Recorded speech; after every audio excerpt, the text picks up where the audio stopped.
Hey everybody, welcome to Leon's Chainsaw Parts and Repair. Let's see what kind of a merry chase we go on here.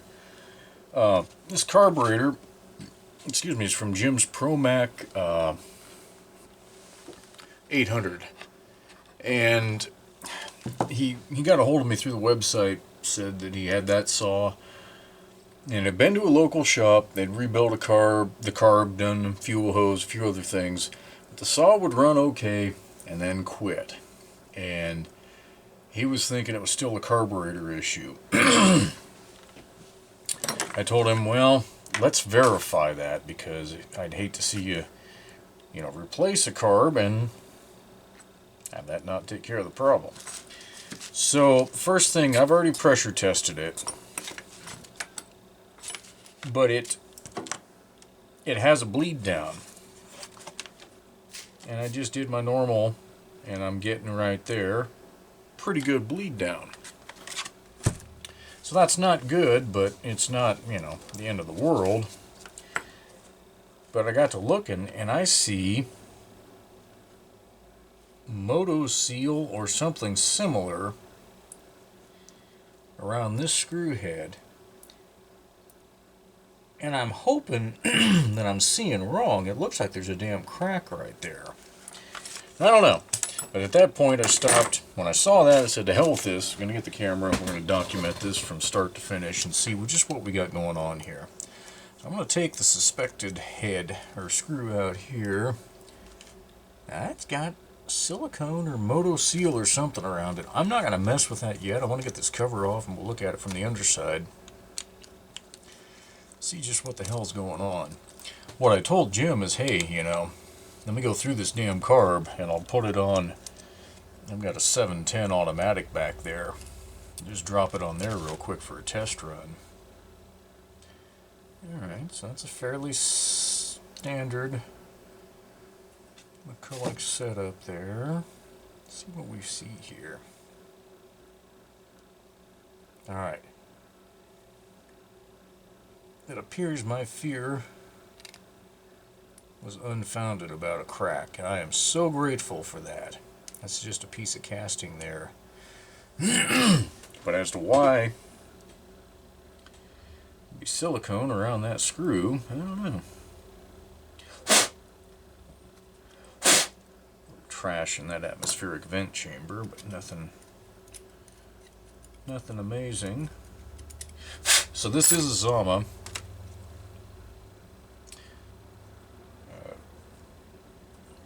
I always screw this up. This would be a C2001.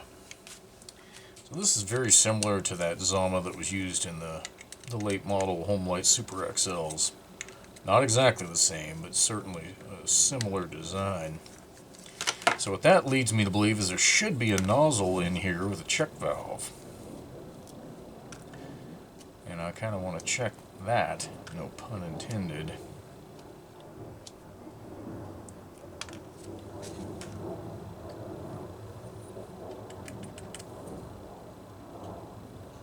Yep, there is one.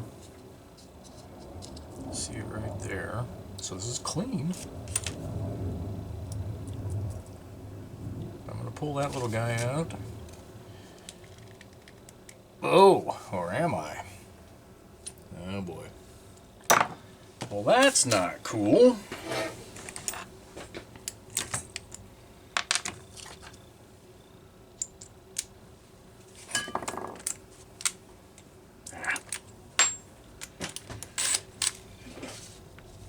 Now, follow the rules.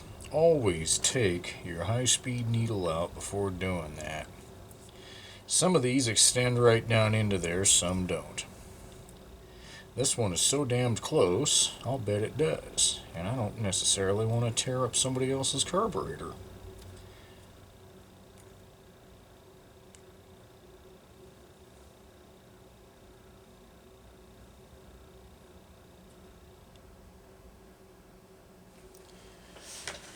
That is the bluntest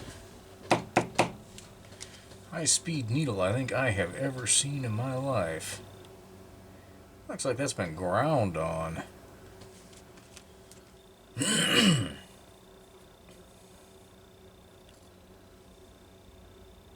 That one looks the same, so I'm going to assume it's just a quirk on a Zama that I don't normally work on. So I'm going to go back to what I was doing and see if I can get this out. I need to be able to test it.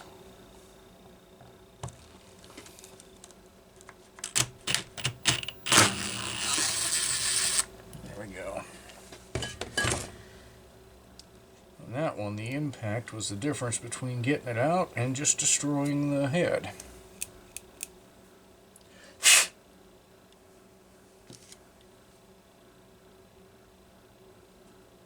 So it doesn't look bad, just looking at it from down here. Again, what you need is for this to seat going the opposite direction of flow.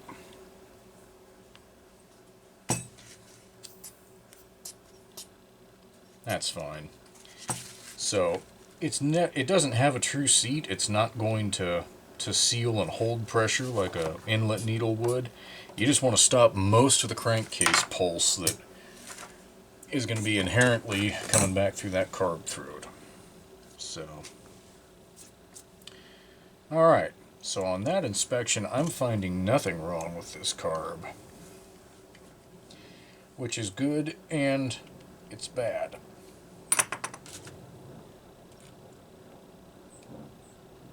Good in the sense that if I put it on my saw and it runs fine, we know the carb's good. Bad means there's something else in Jim's saw that's kaput. And we talked about the possibility of it being a bad coil, but I'm not confident of much anything at this point. Okay. Alright, I don't think I need to do all this on video.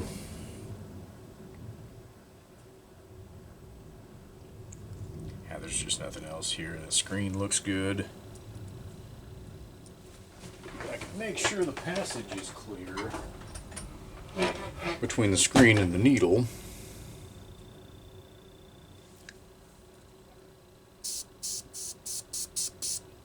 Yep, that's good. So, quirky, weird stuff. If you've got a car that's not acting right, you want to check that passage through there just because. And I have seen where the fuel inlet gets plugged up with caramelized or crunchy fuel. You actually got to get it all cleaned out. I've had this passage completely plugged. Oddball stuff, for sure. So anyway, I'm going to get this put back together. And I think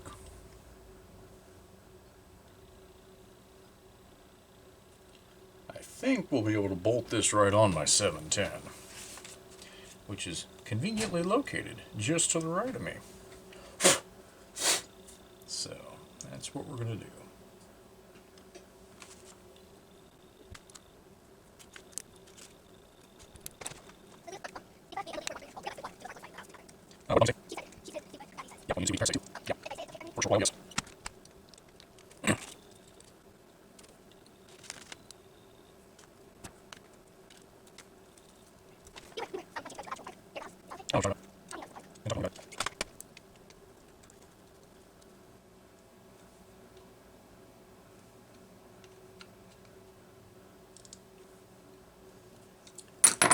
Alright, let's pressure test this and see. We're back to square one.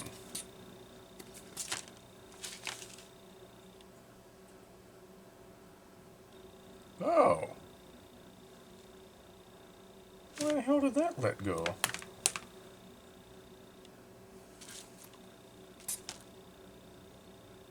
That's interesting.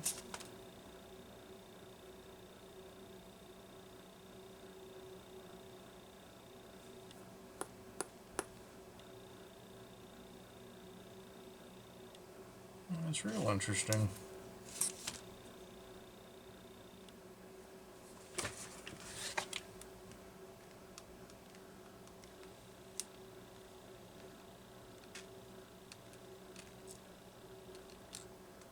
I don't know why that silicone was by that screw head. has a pretty standard low Mac pop-off pressure on it, but once it does that and stabilizes, this thing's pretty good. I say let's put it on this 710 and see what the hell happens.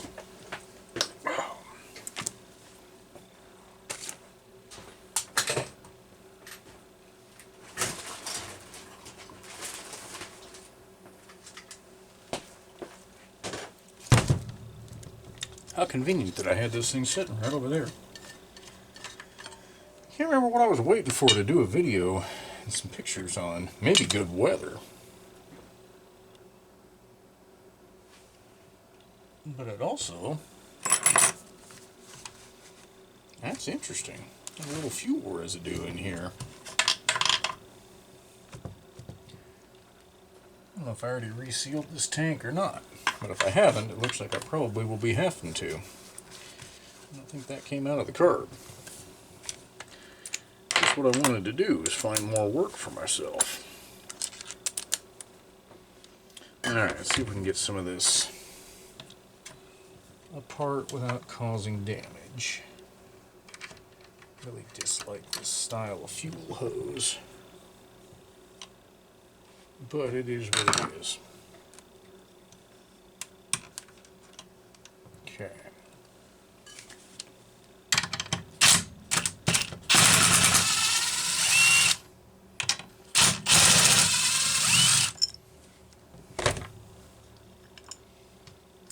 Let's see, I know this thing runs because I've cut with it up on the firewood hill. My only issue with it at that point was I did not know that the old compression release valve was loose. And I didn't know it, unfortunately, until it blew it somewhere into the forest duff and sounded like rancid crap. It actually didn't kill the engine. That's the scary part. Oh, am I going to screw up my gasket here? Damn. That kind of sucks.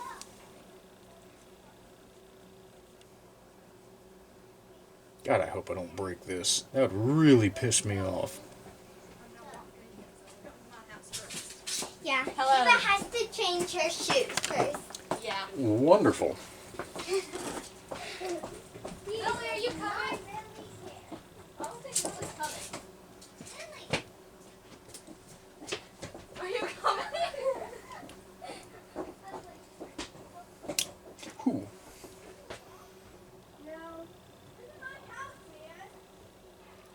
In case it wasn't blatantly obvious to everybody, the kids are having a play date and they're going to go to the park. Again, in case it wasn't blatantly obvious by the parade through the shop. Tell you, there's no better magnet for kids showing up and making racket than me flipping that camera on. I don't know how they know, but they know. Every time I do it, they know. So, how am I going to do this? Alright, that'll... will it work? Yes, that'll... I can get this lined up. Yeah, that'll work. It's not perfect, but that'll be enough for me to at least run it. Be a pain in the ass, though, keeping all this lined up.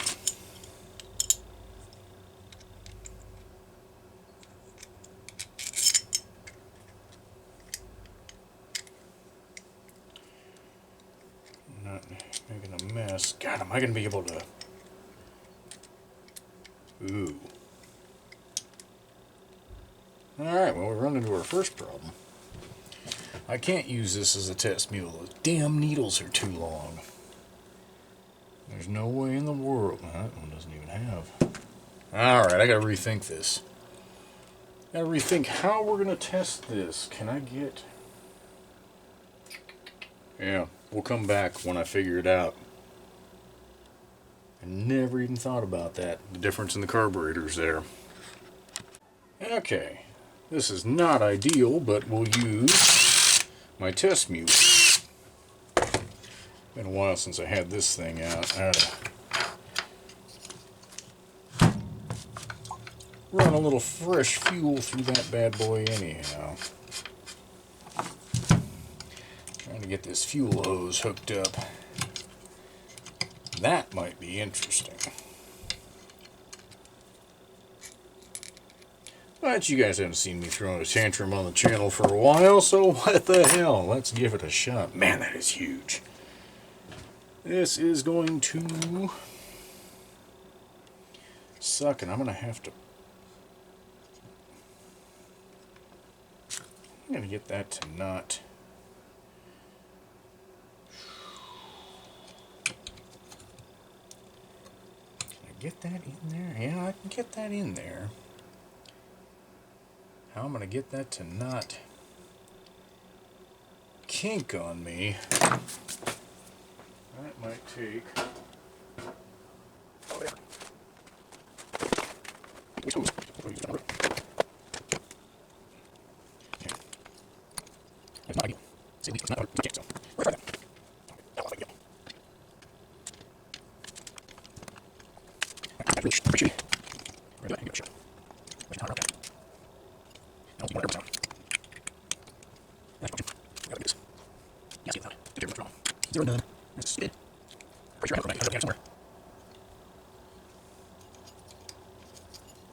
I am not... Oh yeah, there's no way I can do that. Alright. I'm going to make another modification of this air box. And we'll come back. Alright. That ought to do it. It's still not necessarily ideal, but certainly workable.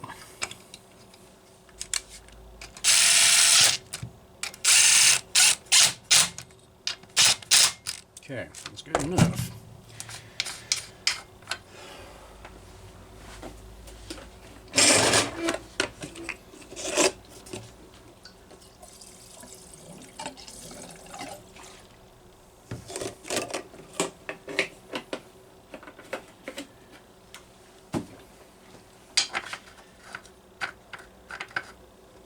And those adjustment needles are just right there, but they'll be okay for this test.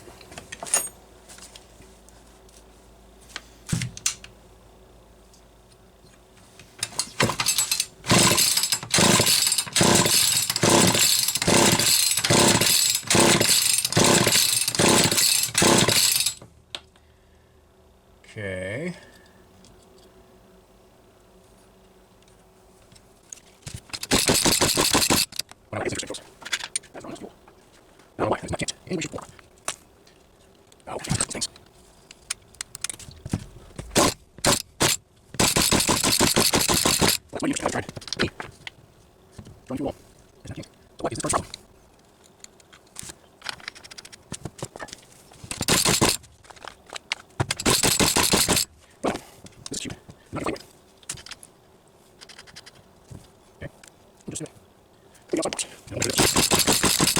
That is not even trying to draw fuel, and I can't begin to tell you why.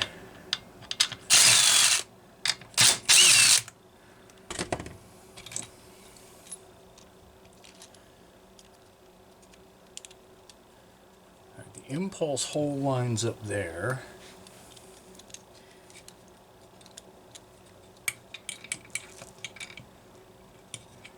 Which means it lines up there.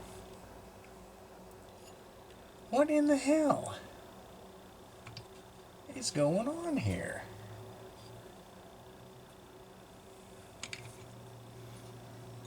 The impulse hole lines up perfect.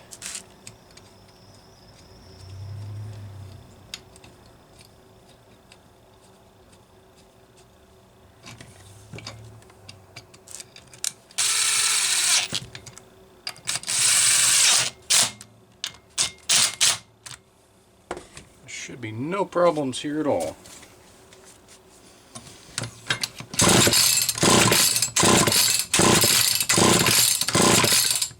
But yet somehow there is. Oh, not in the mood for this.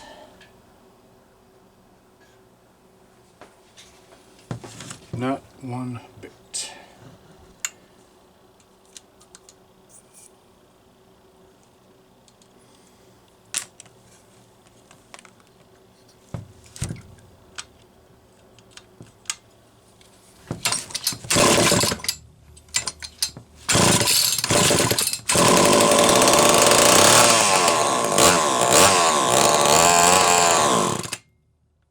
Finally drew. Not for long. Come on.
So it won't idle because obviously this linkage is shaped different and there's no idle speed screw there, so don't let that fool you. This appears to be running fine. I had to tighten these up. What was that? About half a turn on each, because this is a 54cc engine and it's, you know, that carb is jetted and meant to run on an 82cc, so the smoke in the garage is evidence of the fact that it's given it way too much fuel. But whatever the hell was going on, I don't know if there was enough slop here that that impulse hole wasn't lining up at first, but I can see one air bubble right there that isn't moving.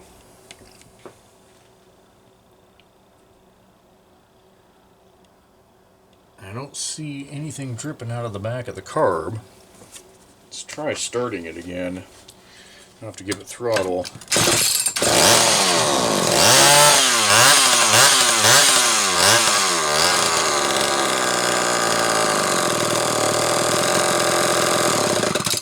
No. Alright. This is fine. This carb is good to go. So Jim, I don't know what's going on in your 800. But I am very, very comfortable that your local shop, you know, the kit he put in here and the work he did, it's done right. This thing, yeah, it's running fine. You can hear it. Granted, been better if I could have put it on that 710, but I didn't take into account the length of these screws. So anyway, I'm going to let this air out so that I can get it shipped back to you. And yeah, if you're... Again, I don't think we totally narrowed this down in the email exchange, but I think the next time you're using the saw and it cuts out on you, immediately get the plug out and see if it has spark, or try giving it a quick prime and seeing if it'll fire. That way we can know for certain.